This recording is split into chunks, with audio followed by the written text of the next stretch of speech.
नमस्कार और स्वागत है। आज हम एक ऐसी परीक्षा की बात करने जा रहे हैं जिसके बारे में शायद हम सबने सुना ही है, जो लाखों युवाओं का सपना होती है। यूपीएससी सिविल सेवा परीक्षा, सीएससी जिसे कहते हैं। ये सिर्फ एक परीक्षा नहीं, बल्कि भारत की सबसे जानी मानी और हाँ, चुनौतीपूर्ण चयन प्रक्रियाओं में से एक है। हमारे पास जो जानकारी है वो इस परीक्षा की पूरी बनावट, मतलब इसके अलग अलग चरण क्या हैं, उनके पीछे का मकसद क्या है, इसे समझने में मदद करेगी। अक्सर हम बस आईएएस, आईपीएस बनने की बात सुनते हैं, पर उस मंजिल तक पहुंचने का रास्ता कैसा है, कितने पड़ाव हैं और हर पड़ाव पर क्या परखा जाता है, ये जानना मेरे ख्याल से बहुत ज़रूरी है। तो चलिए इस जानकारी में थोड़ा और गहरा उतरते हैं और परत दर परत समझने की कोशिश करते हैं कि ये परीक्षा आखिर काम कैसे करती है, इसे इस तरह से डिज़ाइन क्यों किया गया है। वैसे देश के भविष्य के प्रशासकों को चुनती है। ये सिर्फ आप कह सकती हैं ज्ञान का टेस्ट नहीं है।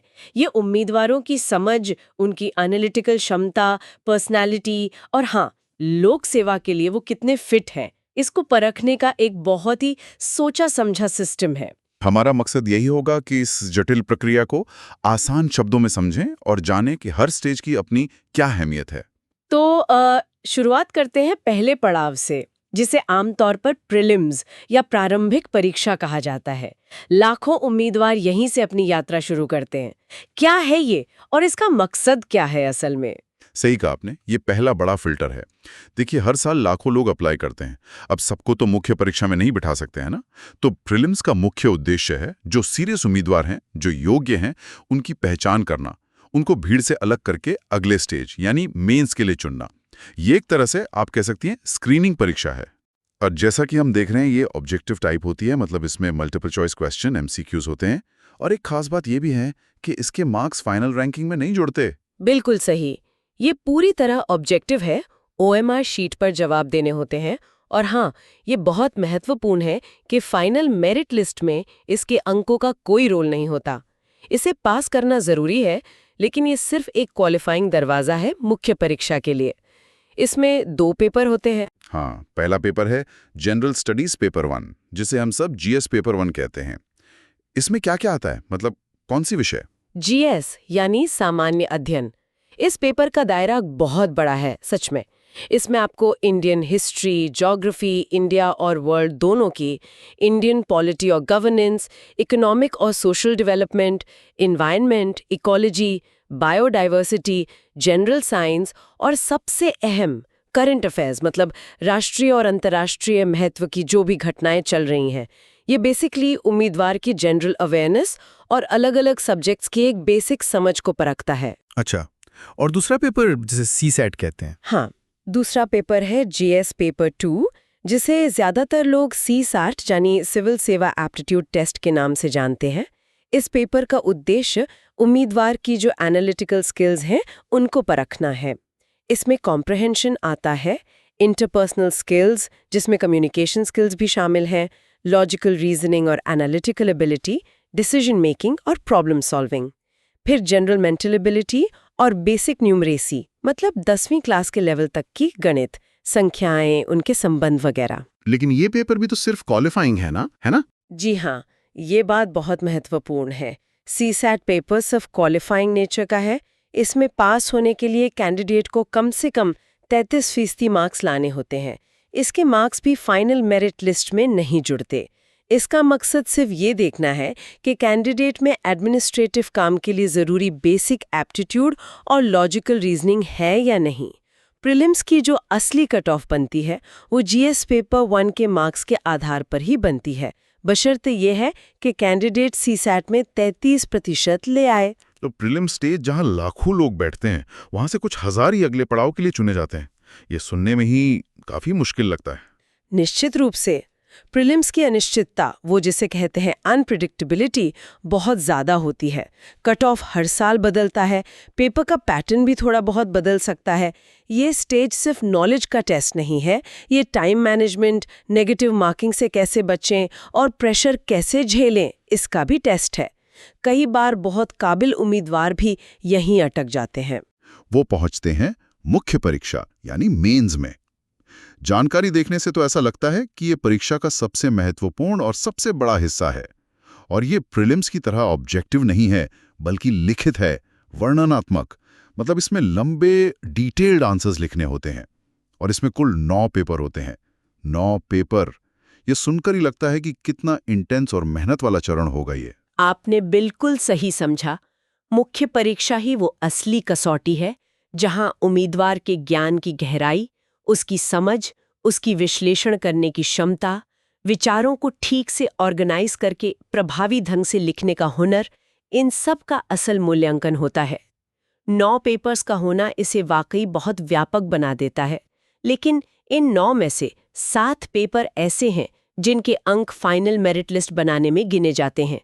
यही 7 पेपर आपकी फाइनल रैंक तय करते हैं। इनका कुल योग 1750 अंक होता है। तो ये निर्णायक 7 पेपर कौन-कौन से हैं? जरा इनके बारे में बताएं। इन 7 पेपर्स में शामिल है, पहला, एक निबंध यानी एस्से का पेपर। इसमें उम्मीदवारों को कुछ टॉपिक्स दिए जाते हैं, उनमें से चुनकर 2 निबंध लिखने होते हैं। ये पेपर सिर्फ आपकी जानकारी नहीं देखता, बल्कि आपके विचारों की ओरिजिनलिटी, उन्हें लॉजिकली अरेंज करने की क्षमता और भाषा पर आपकी पकड़ को परखता है। दूसरे, जनरल स्टडीज यानी सामान्य अध्ययन के 4 पेपर, GS 1, 2, 3 और 4। इनका सिलेबस बहुत ही विस्तृत है। हाँ, ये जीएस पेपर्स का सिलेबस तो काफी फैला हुआ लगता है। जी हाँ, GS पेपर 1 में इंडियन हेरिटेज और कल्चर, वर्ल्ड हिस्ट्री और ज्योग्राफी और सोसाइटी शामिल है। GS पेपर 2 में governance, constitution, polity, social justice और इंटरनेशनल रिलेशंस जैसे विषय हैं। GS paper 3 technology, economic development, biodiversity, environment, security और डिजास्टर मैनेजमेंट पर फोकस करता है। और GS पेपर 4 जो कि एथिक्स, इंटेग्रिटी और एप्टीट्यूड पर है, ये उम्मीदवारों के नैतिक नजरिए और पब्लिक लाइफ में ईमानदारी से जुड़े मुद्दों पर उनकी समझ का मूल्यांकन करता है। ये चारों पेपर मिलकर करंट इश्यूज और अलग-अलग सब्जेक्ट्स पर कैंडिडेट की गहरी और इंटीग्रेटेड समझ का टेस्ट लेते हैं। यहाँ रटे-रटाए जवाब नहीं चलते, एनालिसिस और क्रिटिकल अप्रोच चाहिए होती है। और तीसरा आपने कहा था वैकल्पिक विषय। उम्मीदवार द्वारा चुना गया एक वैकल्पिक विषय यानी ऑप्शनल सब्जेक्ट। इसके 2 पेपर होते हैं। यूपीएससी एक लंबी लिस्ट देता है सब्जेक्ट्स की, जैसे history, geography, political science, public administration, sociology, philosophy से लेकर physics, chemistry, maths, engineering subjects, medical science और अलग-अलग भाषाओं के लिटरेचर तक। उम्मीदवार अपनी एकेडमिक बैकग्राउंड, इंटरेस्ट या तैयारी की स्ट्रैटेजी के हिसाब से कोई एक चुन सकते हैं। इन 2 पेपर्स में उस सब्जेक्ट की गहरी समझ और विशेषज्ञता की उम्मीद की जाती है। ये ऑप्शनल सब्जेक्ट चुनने का विकल्प वाकई दिलचस्प है। ये उम्मीदवारों को अपनी ताकत दिखाने का मौका देता है किसी एक विषय में। लेकिन आपने 7 पेपर्स का जिक्र किया जिनके अंक जुड़ते हैं। बाकी के 2 पेपर कौन से थे 9 में से? हाँ, जो बाकी बचे 2 पेपर हैं वो क्वालिफाइंग नेचर के होते हैं। ठीक वैसे ही जैसे प्रीलिम्स का CSAT पेपर था। इनके अंक फाइनल मेरिट में नहीं जुड़ते, लेकिन इनमें पास होना अनिवार्य है। अगर कोई उम्मीदवार इन क्वालिफाइंग पेपर्स में फेल हो जाता है तो उसके बाकी 7 पेपर्स की कॉपी चेक ही नहीं होती, चाहे उसने उनमें कितना भी अच्छा क्यों ना लिखा हो। इनमें से एक पेपर है अंग्रेजी भाषा का और दूसरा पेपर है भारतीय भाषा का। इसमें उम्मीदवार संविधान की 8वीं अनुसूची में शामिल कोई भी एक भारतीय भाषा चुन सकता है, जैसे हिंदी, तमिल, तेलुगु, मराठी, बंगाली, पंजाबी वगैरह। इन दोनों पेपर्स का मकसद ये पक्का करना है कि जो सिविल सर्वेंट बनने जा रहा है उसमें कम से कम बेसिक भाषा कौशल हो, ताकि वो एडमिनिस्ट्रेशन में अलग-अलग लेवल पर कम्युनिकेट कर सके। आमतौर पर इनमें कॉम्प्रिहेंशन, प्रेसी राइटिंग, बेसिक ग्रामर और निबंध या अनुवाद जैसे सवाल होते हैं। अच्छा, तो मतलब मेंस परीक्षा सिर्फ नॉलेज की बात नहीं है, बल्कि उस नॉलेज को असरदार तरीके से दिए गए टाइम में लिखकर पेश करने की कला भी है। 9 पेपर लिखना, वो भी इतने अलग-अलग विषयों पर, यकीनन महीनों की गहरी तैयारी और बहुत सारी राइटिंग प्रैक्टिस मांगता होगा। बिल्कुल। मुख्य परीक्षा असल में धैर्य, सहन शक्ति और लगातार मेहनत की परीक्षा है। ये कई दिनों तक चलती है। हर पेपर के लिए लिमिटेड टाइम होता है और उसमें आपको डिटेल्ड एनालिटिकल उत्तर लिखने होते हैं। ये सिर्फ ये नहीं परखता कि आप क्या जानते हैं, बल्कि ये भी परखता है कि आप कैसे सोचते हैं और कैसे लिखते हैं।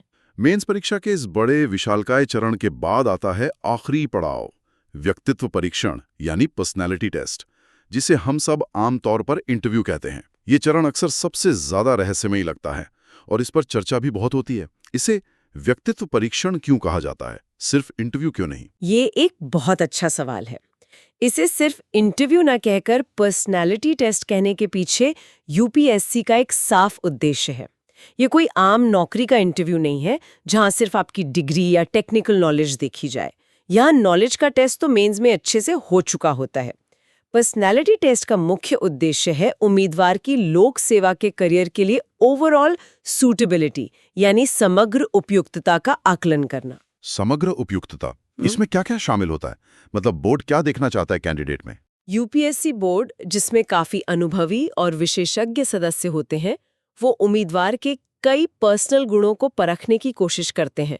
इसमें शामिल है कैंडिडेट की mental alertness, critical power of assimilation यानी जानकारी को समझकर उसका विश्लेषण करने की क्षमता, विचारों में स्पष्टता और logical flow, balance of judgement, social cohesion और लीडरशिप की क्षमता, इंटेलेक्चुअल और मॉरल इंटेग्रिटी और सामाजिक आर्थिक मुद्दों में उसकी रुचि और जागरूकता कितनी है।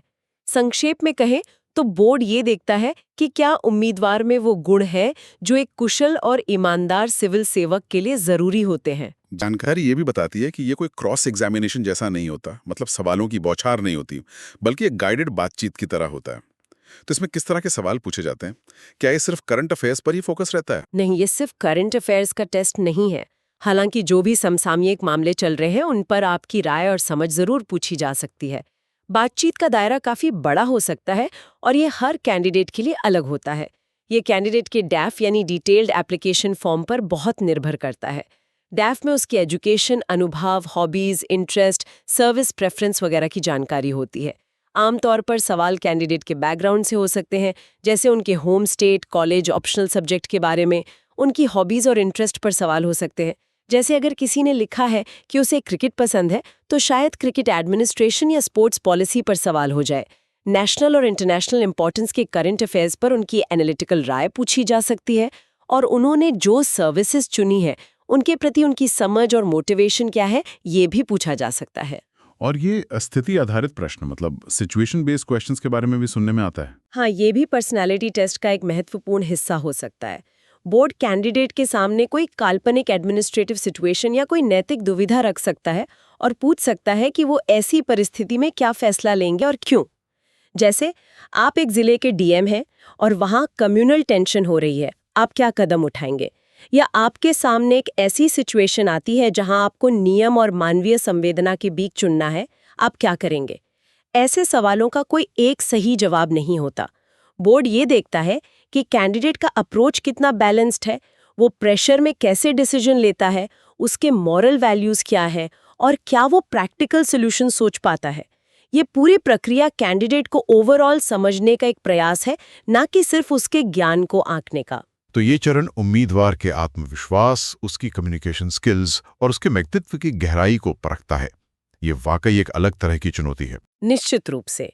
जहां मेंस आपके लिखित कौशल और ज्ञान की गहराई का परीक्षण है, वहीं इंटरव्यू आपकी उपस्थिति, आपकी सोच की स्पष्टता, आपकी ईमानदारी और आपके व्यक्तित्व का आईना है। इसमें अंक होते हैं आमतौर पर 275 और ये फाइनल रैंकिंग में काफी बड़ा अंतर डाल सकते हैं। चलिए अब सबसे महत्वपूर्ण सवाल पर आते हैं। प्रीलिम्स, मेंस और इंटरव्यू, इन 3 चरणों से गुजरने के बाद फाइनल सिलेक्शन और रैंकिंग कैसे तय होती है? आपने बताया कि प्रीलिम्स के अंक नहीं जुड़ते, तो फाइनल मेरिट लिस्ट आखिर बनती कैसे है? ये पूरी प्रक्रिया का कह सकते हैं क्लाइमैक्स है। फाइनल मेरिट लिस्ट या अंतिम रैंकिंग सिर्फ 2 चीजों के अंकों को जोड़कर बनती है। पहला, मुख्य परीक्षा यानी मेंस में मिले टोटल मार्क्स। इसमें वो 7 पेपर शामिल हैं जिनके अंक गिने जाते हैं, यानी ऐसे का पेपर 250 अंक, जनरल स्टडीज के 4 पेपर हर एक 250 अंक, कुल 1000 अंक, और ऑप्शनल सब्जेक्ट के 2 पेपर हर एक 250 अंक, कुल 500 अंक। इन 7 पेपरों का कुल योग हुआ 1750 अंक। और दूसरा, व्यक्तित्व परीक्षण यानी इंटरव्यू में मिले अंक।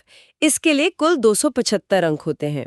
तो मुख्य परीक्षा के 1750 अंक और इंटरव्यू के 275 अंक, इन दोनों को मिलाकर कुल 2025 अंकों में से कैंडिडेट का फाइनल स्कोर बनता है।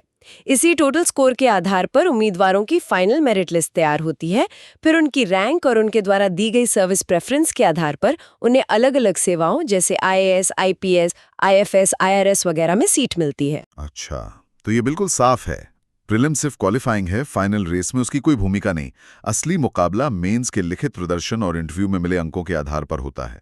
मतलब सारी मेहनत का फल इन्हीं 2 चरणों पर आकर टिकता है। आपने एकदम सही निष्कर्ष निकाला। प्रीलिम्स की बाधा पार करना पहली जरूरत है, लेकिन अंतिम सफलता और आपकी रैंक पूरी तरह से मुख्य परीक्षा और व्यक्तित्व परीक्षण के कंबाइंड परफॉर्मेंस पर निर्भर करती है। इसीलिए ये दोनों चरण इतने महत्वपूर्ण और निर्णायक माने जाते हैं। तो ये था यूपीएससी सिविल सेवा परीक्षा की त्रिस्तरीय संरचना का एक विस्तृत विश्लेषण। जैसा कि हमें उपलब्ध जानकारी से पता चलता है, ये वाकई एक असाधारण परीक्षा है। ये सिर्फ ये नहीं देखती कि आप कितना जानते हैं, बल्कि ये भी परखती है कि आप सोचते कैसे हैं, एनालाइज कैसे करते हैं, अपने विचारों को व्यक्त कैसे करते हैं, और एक पब्लिक सर्वेंट के तौर पर आपकी पर्सनालिटी कितनी फिट बैठती है। ज्ञान, कौशल और व्यक्तित्व का ऐसा संगम शायद ही किसी और परीक्षा में देखने को मिलता हो। बिल्कुल, ये एक मैराथन है, स्प्रिंट नहीं। हर स्टेज की अपनी यूनिक चुनौतियां हैं और हर स्टेज कैंडिडेट के अलग-अलग पहलुओं को सामने लाता है। प्रीलिम्स में स्पीड और एक्यूरेसी चाहिए, मेंस में गहराई, विश्लेषण और लिखने का हुनर, और इंटरव्यू में बैलेंस, क्लैरिटी और पर्सनालिटी। इस पूरी संरचना को गहराई से समझने के बाद एक विचार मन में आता है, जिस पर शायद हमारे श्रोता भी सोच सकते हैं। इस 3 स्तरीय प्रक्रिया में, जहां प्रीलिम्स में लाखों की भीड़ से छटना है, मेंस में ज्ञान के इतने बड़े सागर को लिखकर साधना है और इंटरव्यू में अपने व्यक्तित्व को कुछ मिनटों में पेश करना है, एक कैंडिडेट के नजरिए से देखें तो कौन सा चरण आखिर में सबसे ज्यादा अप्रत्याशित, सबसे मुश्किल या शायद सबसे निर्णायक साबित होता है? क्या वो प्रीलिम्स की कट थ्रोट अनिश्चितता है, या मेंस का वो अथाह सिलेबस और लिखने का दबाव, या फिर इंटरव्यू का वो सब्जेक्टिव मूल्यांकन जहां कुछ भी पूछा जा सकता है? इस सवाल का कोई एक जवाब नहीं है, लेकिन इस पर विचार करना शायद इस परीक्षा की तैयारी की जो मल्टीलेयर्ड कॉम्प्लेक्सिटीज हैं, उन्हें और बेहतर ढंग से समझने में मदद कर सकता है।